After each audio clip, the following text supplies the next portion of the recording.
Most people know David Goggins as the guy who never quits, the discipline, the pain, the extremes. But that version of him came much later. Before that, he was stuck, overweight, angry, and ashamed. This isn't a motivational video. It's a story about how someone used pain to escape who they hated and what that choice really cost. David Goggins was born in 1975, and his early childhood was shaped almost entirely by fear. He grew up in Buffalo, New York, where his father, Toughness Goggins, owned and ran a roller skating rink, and on the surface it looked like a normal business, even a successful one. Behind it, inside the home connected to that rink, violence was constant. Goggins has said his father was extremely controlling and abusive, both physically and psychologically, and the abuse was not tied to discipline or behavior. There were no clear rules, and that unpredictability is important because it removes any sense of safety or logic. A child cannot learn how to avoid pain when pain has no pattern. David has described being beaten regularly using belts, hands, and whatever objects were nearby. These were not isolated incidents. They were part of daily life. There was no safe time of day, no signal that things were calm. Sleep did not mean rest, and waking up did not mean relief. As a result, David did not develop normal childhood behaviors. He did not relax, he monitored, he listened, and he learned to read footsteps, changes in breathing, and shifts in tone. This is not toughness, it is hypervigilance, a survival response that rewires how the brain works under long-term threat. When his mother finally decided to leave, it was not a planned or negotiated separation. There was no discussion and no closure. They fled suddenly in the middle of the night, taking only what they could carry. That escape ended the physical proximity to abuse, but it did not remove the conditioning that had already formed. After relocating, David entered new school environments where the damage became visible. He struggled severely with reading and basic academics well into his teenage years. And this was not laziness. It was the result of prolonged stress and trauma interfering with cognitive development. Teachers did not see this context.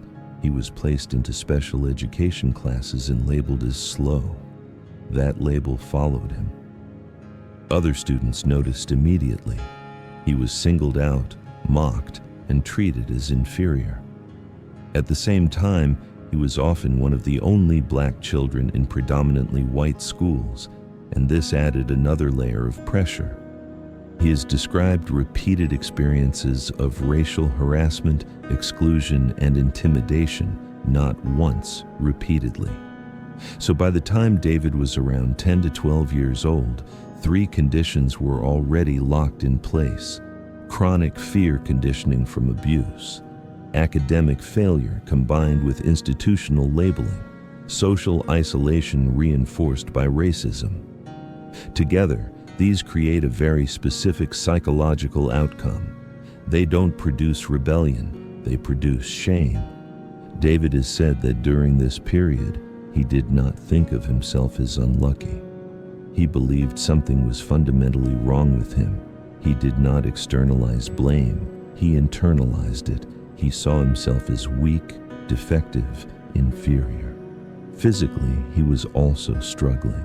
He has talked about being overweight even at a young age, lacking coordination, lacking confidence, and avoiding attention whenever possible. He did not see himself as capable. He saw himself as someone who endured. By his teenage years, the physical abuse had ended, but the internal structure was already built. Fear turned into anger. Anger had nowhere to go. It did not explode outward. It turned inward into self-contempt. This is the key point. Later in life, pain did not scare David Goggins because pain was familiar. It matched the environment his nervous system was built in. Comfort, stability, and ease felt foreign. They did not feel safe. This stage of his life did not create discipline or confidence. It created tolerance for suffering. It taught him how to function while hurting. It taught him how to exist under pressure without breaking. That is the foundation everything else was built on. After leaving the structure of military life, David Goggins didn't immediately collapse, but he lost the one thing that had ever kept him functional: external pressure. Without someone telling him when to wake up, when to train, when to suffer, his discipline disappeared. He moved back to Indiana, living a normal civilian life, something he had never learned how to do. Food became constant, not occasional. He ate when he was bored, when he was frustrated, when he felt empty. Fast food became routine. Burgers, fries, sugary drinks, not as a reward but as a habit. His weight climbed rapidly. He has openly said he stopped weighing himself because he didn't want to see the number. Eventually, he was close to 300 pounds. At 5'11", his body was swollen, his face was round, his joints hurt. He developed high blood pressure, and doctors warned him that his health was heading in a dangerous direction.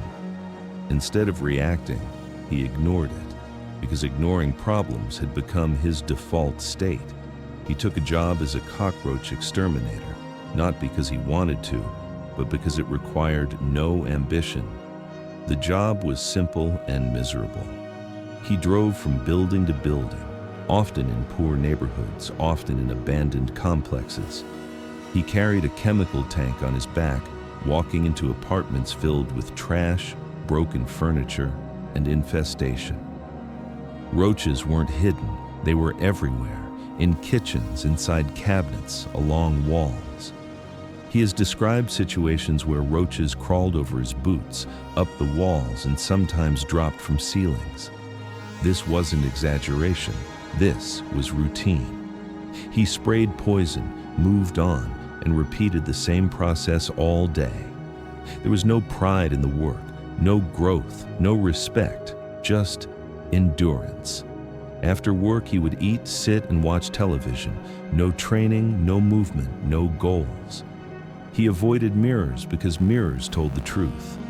Bending down to tie his shoes made him uncomfortable. Walking upstairs left him breathing hard. This wasn't weakness, this was neglect. Mentally, he wasn't angry, that came later. At this stage, he was numb. He has said this was the first time in his life he truly felt like nothing.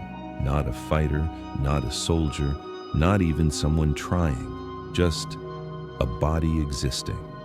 At night, he ate until he felt sick, not because it tasted good, but because it distracted him. Food wasn't pleasure, it was anesthesia. He wasn't chasing happiness, he was avoiding discomfort. Weeks blurred together.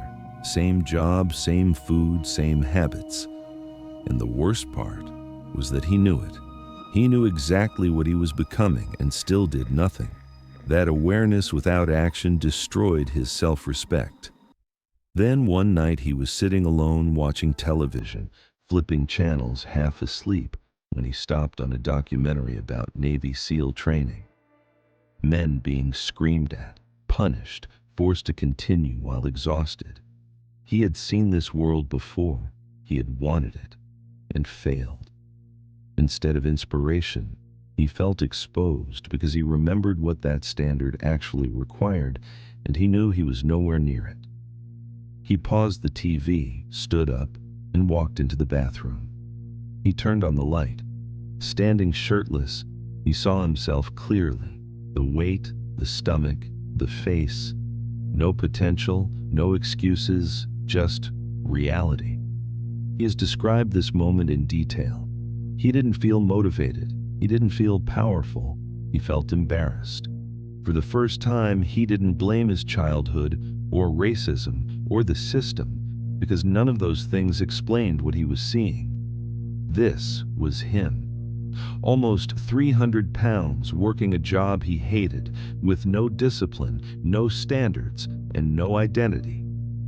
He stood there longer than usual, not hyped, not emotional, just honest. That moment wasn't a transformation, it was a confrontation. The first time in his adult life he stopped lying to himself, and that honesty hurt more than failure ever did. But it was real. And that reality was the foundation for everything that came next. After watching the Navy SEAL documentary, the images stayed with him. Men being pushed through training, strict standards, no flexibility. He had already failed this path before, which made it impossible to watch without comparing it to where he was now. He looked up the actual Navy SEAL requirements and focused on the maximum allowed body weight. At nearly 300 pounds, he was more than 100 pounds over the limit. There were no waivers and no exceptions, which made it clear that nothing could even begin until the weight came down. That night, he took out a notebook and wrote down his current weight, the required weight, and how much he needed to lose.